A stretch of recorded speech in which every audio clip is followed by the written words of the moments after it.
Earlier we looked at the Samsung Galaxy S10 5G and how it charged with its display on. This time we'll take a look at how the phone charges with the phone totally turned off. In this case, we can't use the operating system from Android to be able to tell us the battery charging information.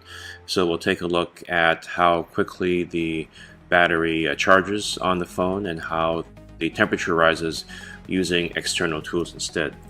So here again we'll use the GRL-C2 test tool to take a look at how quickly the device charges. We'll also use an external FLIR camera to monitor the temperature. In order to control the C2, we will use the GRL PowerSuite Pro software. We'll first connect the PowerSuite Pro to the C2 tester. Next, we'll go ahead and select the third-party tools tab. And in this tab, we've added the FLIR thermal camera selection, and we can set the data to be shown in a standalone graph. And here we can start the connection by selecting the Enable FLIR button. And now we'll go through a discovery process to find the FLIR camera on the system. The FLIR camera itself is connected to the PC using a USB connector, and we should see that FLIR camera be discovered here. Here we can see that the FLIR itself is called the C2. That is showing up in the discovery window. We'll go ahead and select that, and now we can go ahead and start the connection. Here you can see the thermal image of the Samsung Galaxy S10. Next, we can go ahead and select the test operations and go to the manual port as source.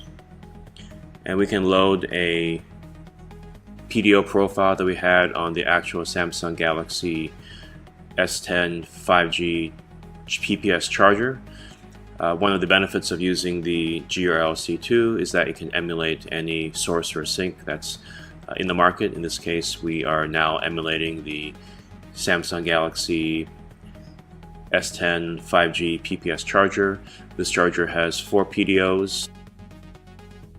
So now what we can do is we'll go ahead and press connect, and the automation would actually start the connection process, and the C2 will start. So now what we can do is we'll go ahead and press connect, and the automation would actually start the connection process, and the C2 will start negotiating with the 5G phone, just as if it was the Samsung PPS charger itself.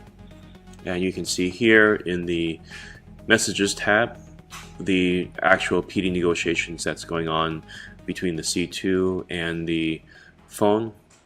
In this case, we can see that the phone, after a certain number of transactions, is negotiating using a augmented PDO. That's the 4th PDO here.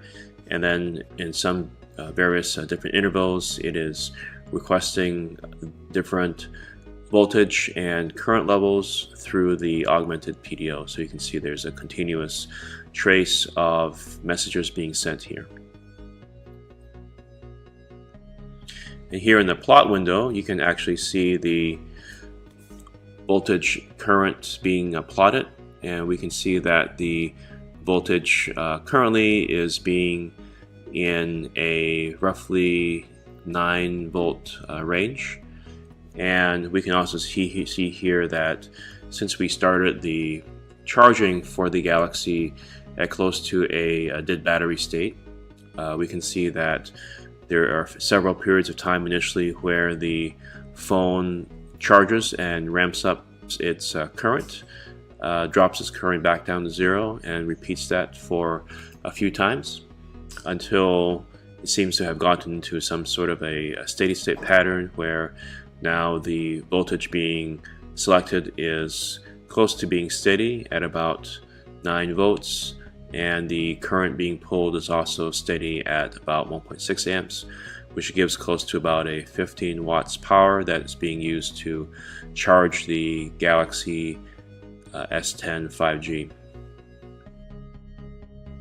And we can see here that after the augmented PDOs have been used, interestingly enough, after a certain period of time, the phone switched from a augmented PDO selection to a fixed PDO selection. So it seems like what the Samsung Galaxy S10 5G is doing is that it uses the initial charging phase where the battery is 0 and goes to a PDO variable voltage mode, and maybe uses that to quickly charge the phone without adding a lot of temperature. And at the same time, we see that after a while a negotiation has been done to go back to a fixed PDO. Here we can go back to the temperature screen, and we can see how the overall temperature has been increasing over time.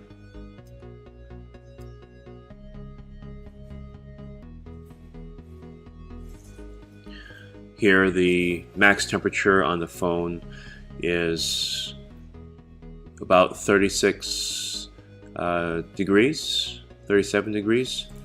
So that's a little hotter than the surrounding area outside the phone of about 31 degrees. And we can just leave this running to see how quickly the phone is charging in this fashion and see how hot it gets over a period of time. So we'll go ahead and let this phone charge for a couple hours, and we'll come back to see the results. Overall, we can see that the Samsung Galaxy S10 5G has taken about 6,500 seconds to fully charge from 0 to 100%. However, there are 3 distinct charging phases for the Samsung Galaxy S10 5G, which we can observe while the phone is off. The first phase involves charging at 25 watts through a very short PPS-based negotiation cycle. The second phase is a much longer 15 watts of fixed voltage and current. And then the third phase is a 9-volt fixed voltage while the current is reduced as the battery charges to a full 100%. If we zoom into the first 25-watt PPS phase, we can clearly see that the Samsung Galaxy S10 5G only achieves 25 watts of charging at very brief periods of time. This is consistent where a lot of phone manufacturers claim very high wattage powers of charging, when in fact they only achieve those high levels during a very brief initial period of charging. We can also see in more detail how Samsung uses PPS technology. Voltage and current both rise at the same time, but they are interspaced with periods of 0 current. This is probably a way for Samsung to inject very large amounts of current in a very short period of time without creating a lot of overheating effects. If we compare this overall charging profile to a previous video we did where the phone was kept on, we can see in that case the Galaxy S10 5G stayed in PPS mode in order to keep the overall battery temperature cooler, which was below 35 degrees Celsius. Whereas in this case, while the phone was off, the Galaxy S10 5G stayed mostly in a fixed voltage mode, and rather than trying to keep the phone cool all the time, rather focused on optimizing for faster charging, which it achieved in 108 minutes. The Galaxy S10 5G is a great example of how the new USB PD 3.0 PPS technology can be used to achieve lower temperature under different on and off phone situations.